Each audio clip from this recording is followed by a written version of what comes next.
Wizards starters average double-figure scoring. Morris missing, and Zaza was pulled down. But KD appeared to have a left leg injury as he went to the Warrior locker room. So Durant went to the locker room after this play. Watch Pachulia here. He was thrown down by Gortat and hit Kevin inadvertently. Ouch.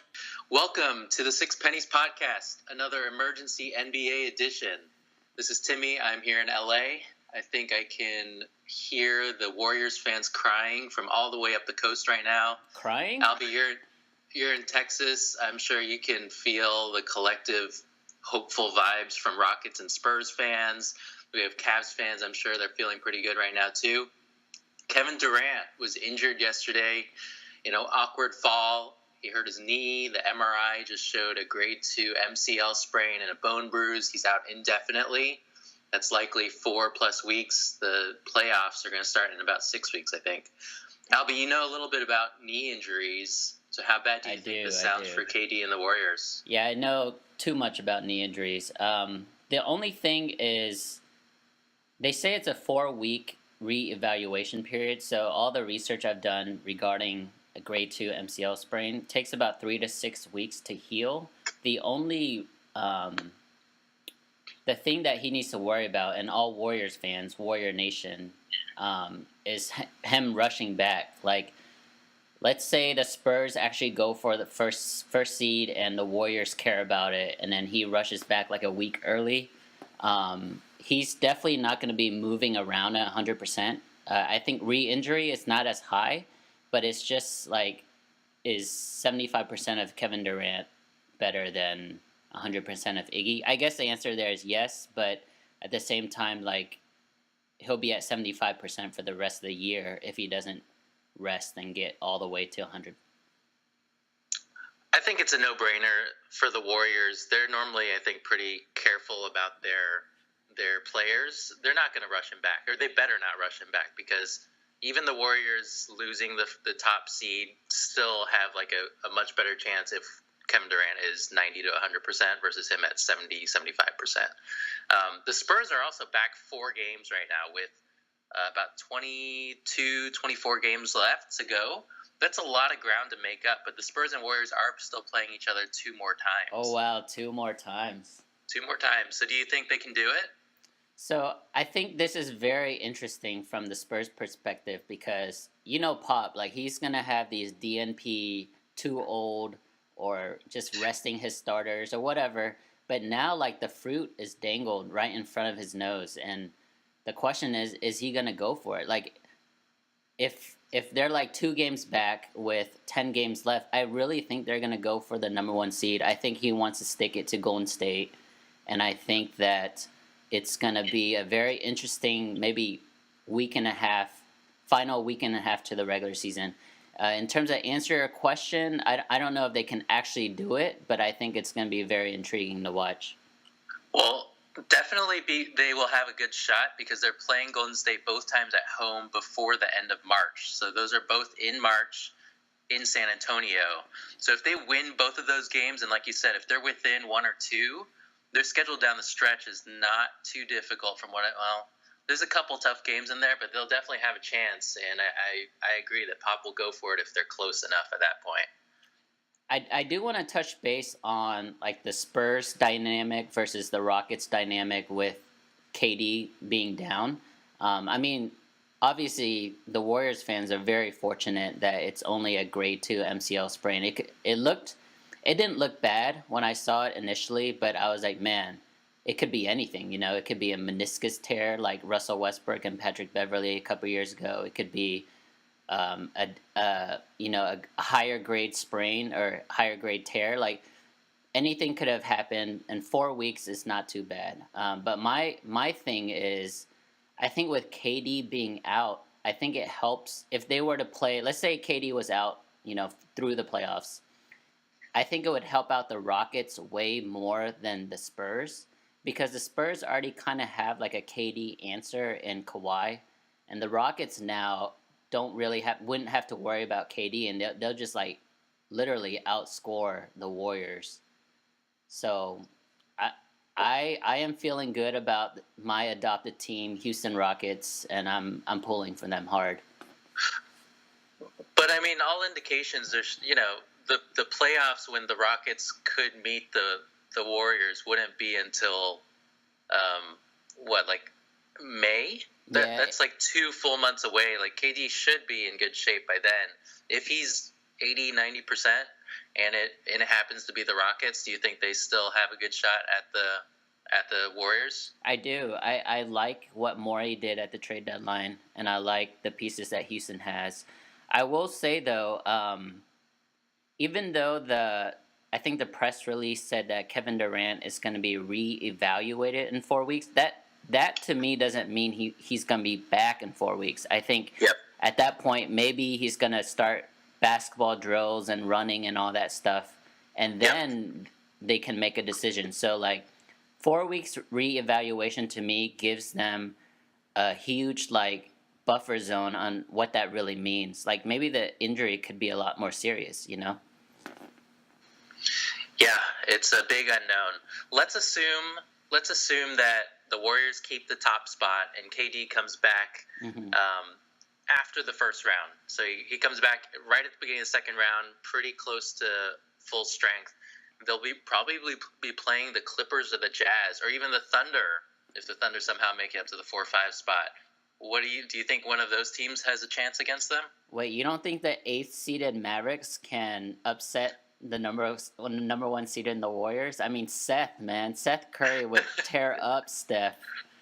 You would be really excited to watch that, I'm sure. But no, I do not think any of the 8th seeded teams will have a chance.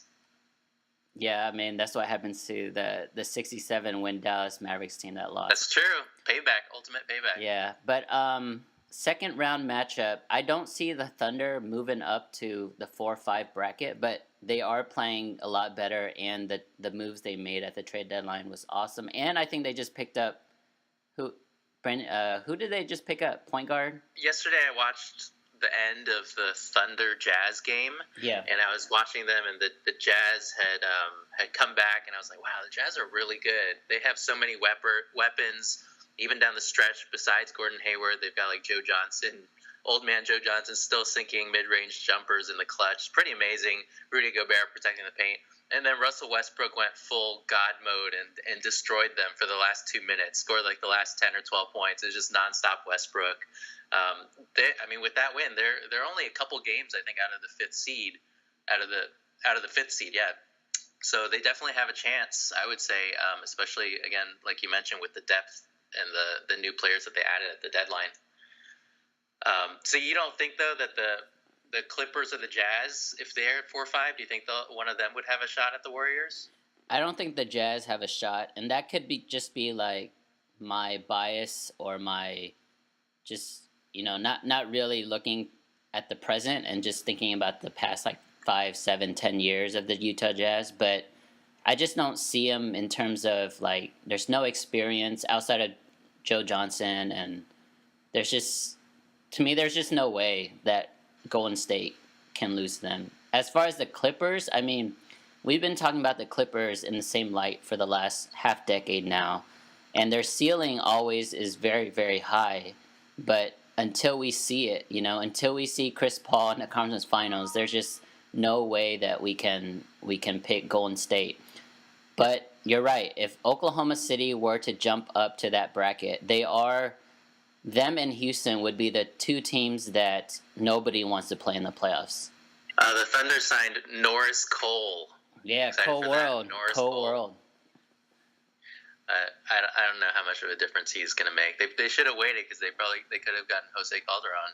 Probably would have been better. I thought Calderon's going to Golden State. Golden State decided to take Matt Barnes instead. Oh yeah, that's right. They knew right away that KD was going to be out for a little bit, and they signed Matt Barnes for the rest of the season. Okay, let's move to the East then. Let's assume that the Warriors still make it out of the West. How do you think this is going to impact the Cavs? As always, the Cavs have the easiest road to the finals. You could take that for what it is. Like that could be a slight against LeBron and his legacy, but with Kyle Lowry going down for the Raptors and Boston and Washington really not that experienced in the playoffs. Like, there's just no way that the Cavs are not going to make the finals. In fact, I think they're going to reach it in like 15 games. I don't know. The East is looking pretty good. Again, we mentioned John Wall. The Wizards are on fire. The Celtics have been really good. The Raptors losing Lowry is tough, but they got some good players at the deadline that are going to help them. That being said, the Cavs just added Andrew Bogut and Darren Williams for free, so it looks like they definitely have a good chance. And if they meet the Warriors in the finals, it's going to be a bloodbath again. Yeah, like Darren Williams and Andrew Bogut. I mean, they were already starting for Dallas, but they would be starting for like 20 other teams, and now they're coming. 20 other teams would start Darren Williams. Yes, and now they're coming off the bench. And so you think Darren Williams is a top 10 point guard? You don't have to be top 10 to be starting. Yeah, but there's definitely 10 better point guards that are starting. I think if you get into a system like Carlisle, he starts 2 point guards anyways. Come on. I will say this, like before injuries, Darren Williams was playing very well. Yeah, Darren Williams might have been playing better, but I mean, come on. There's no way that he would start above 10 other point guards in the league, on any team. You want me to list you a few point guards? No, let's not go through this. All right. Well, the other interesting thing that I think is going to come out of this KD injury is the awards for the end of the year. All NBA teams, I think KD was probably a lock until now because he's going to miss 20-plus games. Do you think there's another forward that's going to take his spot, assuming LeBron is the first forward on there? Yeah, I think it definitely has to be Kawhi Leonard. I think the Spurs are going to win close to 70 this year, and he's the best player on the team. He's already a top 5 player in the NBA, so he will supplant KD on the first team. What about you? Yeah, it's got to be Kawhi and LeBron on the first team for the forwards. I think second team is going to be Giannis and KD. And then third team, I would have Draymond and somebody else. So KD would still make second team, right? Yeah, and it's actually, so I was looking at it because I'm very interested in awards and stuff and player legacies. KD actually has a couple second teamers on there. I think he made like the first team 4 or 5 years in a row. But then outside of that, he was on second team. So it's not a big deal in my opinion. All right, what about the MVP race? Because I think KD was not the front runner, but one of the top 3 or 4 guys in the MVP race. He's going to drop out of that now, and I think it's going to be just between Harden, Westbrook, and LeBron. Before we get to MVP, I just want to give props to King James. He will be making his 11th straight first team All-NBA. I think it's happened only once before with Karl Malone, and I don't think he's going to stop next year too. So he'll set the record for 12 straight. Wow. So for MVP, everyone says this is a race, and I think because of like just what he's done from an individual standpoint is amazing. Like he just hit his 30th triple-double the other night, Russell Westbrook. But I think it's like no doubt like James Harden, and it's not even a discussion. Personally, I agree that Harden should win. I mean, the MVP is about storyline, right? So LeBron probably won't win just because he's won so many before and everybody expected them to be great. So MVP often goes to the player on a great team that wasn't expected to do that well, thinking like Derrick Rose in 2011 or 2012 or 2011 or Kevin Durant in 2014, like things that were a little less expected, or Steph Curry the year after. So I think it's definitely Harden or Westbrook, and I agree that I think Harden should win, but I think at the end of the season when the voters take a look at Westbrook's stats and all the numbers, it's going to be hard to turn down that triple-double average and say, like, well, Harden should be the MVP, but this other guy has, like, amazing statistics, a 30-point triple-double every night. Yeah. They might just vote for him just because it's incredible. Yeah, you and I had this conversation offline the other day, and it's really, the onus is going to be on where OKC is going to finish. Like, if they finish 7th in the West, to me, there's no argument. It has to be Harden. Yeah.